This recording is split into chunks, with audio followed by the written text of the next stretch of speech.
Hi friends, welcome to IAS APPSC TSPC lectures. So test series question number 1 నుంచి 3 వరకు మీకు explanations అన్ని upload చేయడం జరిగింది. సో ఈ వీడియోలో క్వశ్చన్ నెంబర్ 4 వరకు ఎక్స్ప్లెనేషన్ అనేది మీరు చూడబోతున్నారు. అయితే టెస్ట్ సిరీస్ ఈ వారం టాపిక్ అనేది ఆల్రెడీ మీకు పంపించడం జరిగింది. సో ఇన్ కేస్ మీరు కనుక రిజిస్టర్ అవ్వకపోతే ఈ లింక్ ద్వారా మీరు రిజిస్టర్ అవ్వచ్చు. మీ complete test series with video explanations అవన్నీ ఎగ్జామ్ వరకు మీకు ఉంటాయి. సో రిజిస్ట్రేషన్ ఫీ కూడా ₹9 ఆర్ అంతకన్నా ఎక్కువ మీరు పే చేయొచ్చు. సో ఫస్ట్ ఆఫ్ ఆల్ మనకేంటి క్వశ్చన్లోకి వస్తే ఇక్కడ మనకి ఫోకస్ ఏరియా ఏంటంటే కొన్ని ఇక్కడ స్టేట్మెంట్స్ ఇచ్చారు. దీంట్లో ఏంటి ఇన్కరెక్ట్ స్టేట్మెంట్ ఇచ్చారు. సో ఇది ఒక ఫోకస్ కీవర్డ్. అలాగే మనకి ఏంటంటే ఫ్లో అనేది మనకి బరియర్ ప్రాక్టీస్ మీద ఉంటుంది.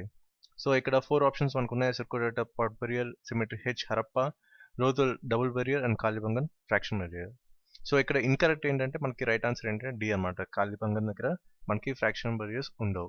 సో దీంట్లో ఏముంటాయి, అసలు ఈ 3 ఎందుకు రైట్, అలాగే దీనికి సంబంధించిన లింక్స్ ఏంటో కూడా మనం ఈ వీడియోలో చూడబోతున్నాం. సో ఫస్ట్ ఆఫ్ ఆల్ మనకి ఆప్షన్ ఏ చూసుకుంటే మీకు ఇక్కడ ఆల్రెడీ వీడియో లెక్చర్లో మీకు ఇవ్వడం జరిగింది కంప్లీట్ ఎక్స్ప్లెనేషన్ పార్ట్. సో ఇక్కడ చూసుకుంటే మీకు సర్కులేటర్, పాట్ బరియర్ ఉంది. సో ఎందుకు పాట్ బరియర్ అంటే అవన్నీ కూడా మీకు ఆ లెక్చర్లో మీకు ఇవ్వడం జరిగింది, ఫుల్ అనాలిసిస్ అనేది. సో ఈ వీడియోలో అంటే మిగతా ఆప్షన్స్ మీద మనం ఫోకస్ ఏరియా చూద్దాం. సో ఫస్ట్ ఆఫ్ ఆల్ మనకి ఏంటి ఆప్షన్ ఏ సర్కులేటర్ దగ్గర మనకి పాట్ బరియర్ అంటే ఇక్కడ ఏంటంటే పాట్ బరియర్ అంటే సింపుల్గా చెప్పాలంటే లైఫ్ ఆఫ్టర్ డెత్ అని వీళ్ళ నమ్మకం అనమాట. సో అందుకే వీళ్ళ కోసం ఫుడ్ ఇవన్నీ కూడా పెట్టినట్టు మనకి ఎవిడెన్సెస్ అన్నీ ఉన్నాయన్నమాట.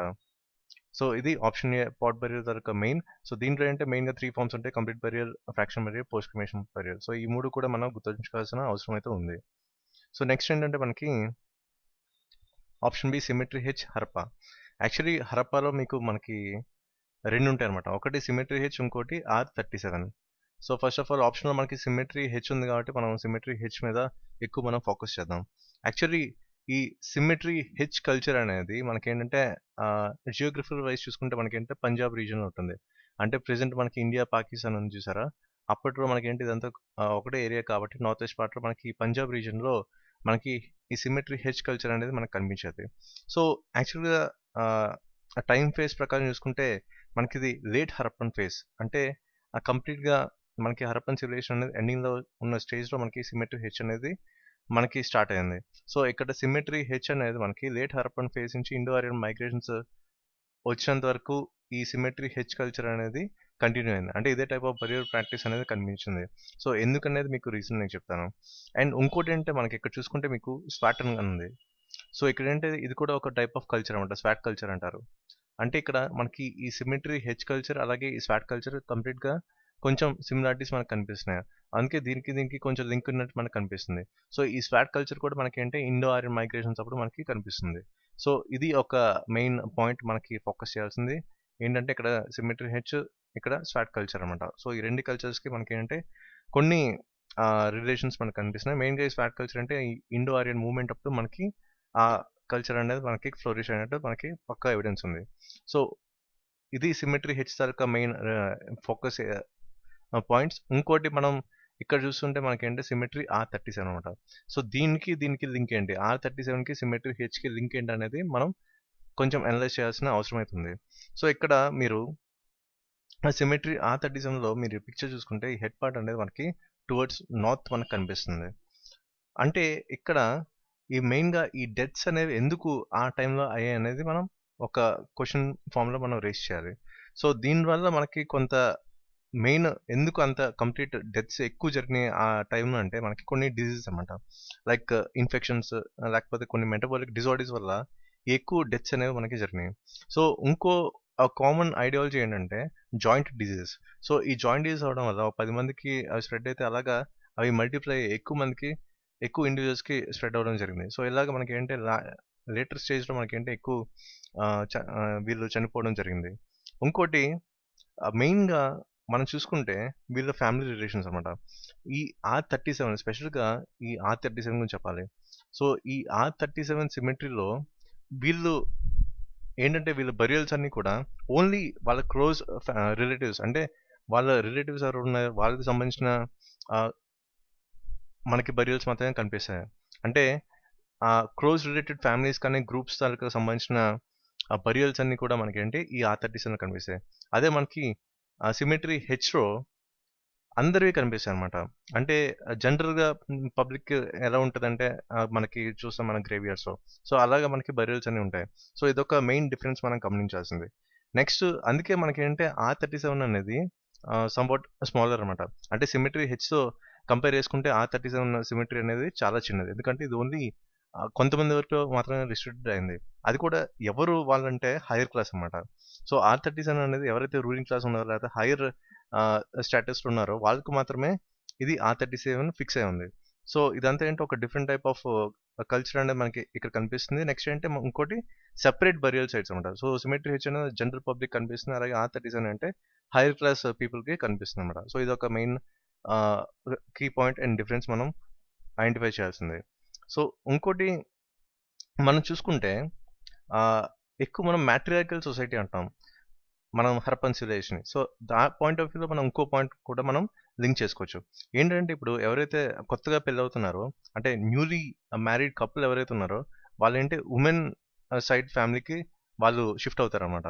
అదే ఇప్పుడు ప్రెజెంట్ టైం మనకేంటే అబ్బాయి తరఫున వాళ్ళ ఇంటికి అమ్మాయి వచ్చేస్తుంది. కానీ అక్కడ ఏంటి రివర్స్ అనమాట. అమ్మాయి ఇంటికి అబ్బాయి వెళ్ళిపోతారు. అంటే వుమెన్‌కి అక్కడ ఎక్కువ ప్రిఫరెన్స్ అనేది అనేది మనకు కనిపిస్తుందనమాట. సో, ఎవరైతే న్యూలీ మ్యారీడ్ కపుల్ ఉన్నారో వాళ్ళేంటి కంప్లీట్‌గా అక్కడ షిఫ్ట్ అయిపోయి వాళ్ళతోనే లైఫ్ అనేది లీడ్ చేసేవాళ్ళు. సో, ఇదొక మెయిన్ డిఫరెన్స్ మనం ఐడెంటిఫై చేయాల్సింది.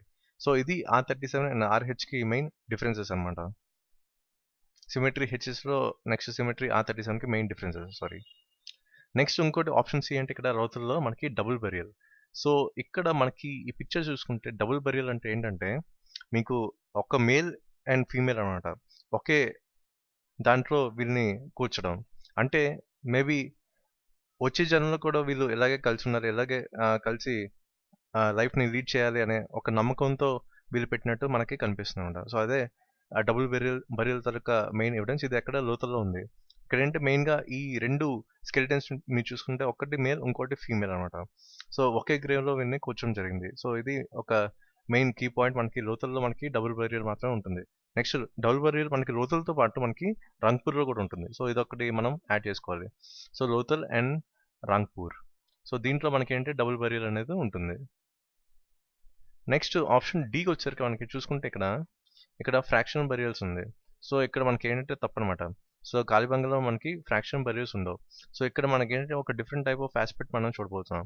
ఇక్కడేంటి మనకి circular graves and rectangular graves ఉంటాయి. సో, ఇక్కడ దీంట్లో కూడా 2 డిఫరెంట్ బరియల్ ప్రాక్టీస్ మనకు కనిపిస్తుంది. ఒకటేంటంటే ఎక్స్టెండెడ్ ఇన్‌హ్యూమేషన్. అంటే మీరు చూసుకుంటే ఇక్కడ ఒక స్ట్రెయిట్ లైన్‌లో వీళ్ళని కూర్చోడం జరిగింది. సో, దీన్నేమంటామంటే మనం ఎక్స్టెండెడ్ ఇన్‌హ్యూమేషన్ అంటాం. సో, ఇది కూడా వీళ్ళు ఎలా చేసేవాళ్ళు అయితే ఒక రెక్టాంగులర్ కానీ లేకపోతే ఒక సర్క్యులర్ గ్రేవ్‌లో కానీ వీళ్ళు పెట్టేవారు. సో, దాంతో పాటు వీళ్ళేంటే ఎక్స్‌ట్రా ఫీచర్స్ కొన్ని యాడ్ చేసేవారన్నమాట. సో, ఆ స్కెలిటన్‌ని కూర్చోవడంతో పాటు వీళ్ళేంటే కొంత పాటరీని యాడ్ చేయడం లేకపోతే ఒక మిర్రర్ కాపర్ టైప్ మిర్రర్‌ని కూడా వీళ్ళు పెట్టుకున్నాం. అలాగే షెల్ బ్యాంగిల్స్ అనమాట. సో, దీనివల్ల ఏంటి వీళ్ళేంటే జస్ట్ ఒక డిఫరెంట్ పాయింట్ ఆఫ్ వ్యూ మనకు కనిపిస్తుంది. అంటే మేబీ లైఫ్ ఆఫ్టర్ డెత్ లేకపోతే అది ఒక ఫీమేల్ స్కెలిటన్ అని కూడా మనకి ఐడెంటిఫై అవుతుంది. ఇంకోటి కామన్ ఐడియా ఎక్కడ కనిపించిందంటే కాళీమంగంలో ఎక్కువ ఫీమేల్ స్కెలిటన్స్ మనకు కనిపిస్తున్నాయన్నమాట. సో, కొంచెంసార్లు మనకేంటి ఎక్స్‌కవేషన్స్‌లో ఈ బ్యాంగిల్స్ లాంటివి లేకపోతే మిర్రర్ లాంటివి దొరికినాయి. సో, ఇదొక మెయిన్ ఎవిడెన్స్ మనకేంటి ఫీమేల్ బరియర్ ప్రాక్టీసెస్ మనకి ఎక్కువ కనిపించినాయి మనకి కాళీబంగంలోని మనకు తెలుస్తుంది. ఇంకో టైప్ ఏంటంటే మనకి pot burial. So, pot burial మీకు ఆల్రెడీ తెలుసు. పాట్ బరియల్ అంటే పక్కన కొంచెం పాటరీ దాంట్లో డిషెస్ అన్ని పెట్టడం. సో, ఇవన్నీ అంటే సింపుల్‌గా చెప్పాలంటే లైఫ్ ఆఫ్టర్ డెత్ మీద వీళ్ళ నమ్మకం ఎక్కువ ఉన్నట్టు మనకు కనిపిస్తుంది. అలాగే కాళీబంగంలో ఇంకో యూనిక్ ఫీచర్ అంటే మనకెక్కడ డ్రైనేజ్ సిస్టమ్ ఉండదు. సో, జనరల్‌గా మనకి హరప్పన్ సివిలైజేషన్ మనకేంటి డ్రైనేజ్ సిస్టమ్ పక్కాగా కనిపిస్తుంది. కానీ ఇక్కడేంటి కాళీబంగంలో మనకి డ్రైనేజ్ సిస్టమ్ ఉండదు. ఇంకోటేంటి ఎర్త్‌క్వేక్ అనమాట. సో, ఎర్త్‌క్వేక్ అనేది ఫస్ట్ మనకెక్కడ మనకి వచ్చిందంటే మనకి కాళీబంగన్. సో, ఇదొక మెయిన్ పాయింట్ మనం ఫోకస్ చేయాల్సింది. సో, ఇది క్వెషన్ 4 వరకు మెయిన్ ఎక్స్‌ప్లనేషన్ పార్ట్. ఒక్కొక్క ఆప్షన్‌ని క్లియర్‌గా అనలైజ్ చేసుకుంటూ మనకి ఏది తప్పని మనం ప్రూవ్ చేసింది అంటే ఫైనల్‌గా కాళీబంగన్. ఇక్కడేంటే ఫ్రాక్షన్ బరియర్స్ ఉండవు. Only circular graves and rectangular graves. దాంట్లో వీళ్ళేంటే ఎక్స్టెండెడ్ ఇన్‌హ్యూమేషన్ పార్ట్‌లో వీళ్ళని బరీ చేస్తున్నారు. సో, ఇదొక different focus area barrier practices మీద. నెక్స్ట్ ఈ వీక్ మీకు ఆల్రెడీ మెయిల్ పంపించడం జరిగింది. Historical background of Indian constitution. In case మీరు కనుక రిజిస్టర్ అవ్వకపోతే ఈ లింక్ నుంచి మీరు రిజిస్టర్ అవ్వచ్చు. సో, వీటికి కూడా మీకు వీడియో ఎక్స్‌ప్లనేషన్స్ అనేది కంప్లీట్‌గా ఉంటాయి. So thank you for watching this video and please subscribe to our channel IAS APPSC TSP Lectures. Thank you.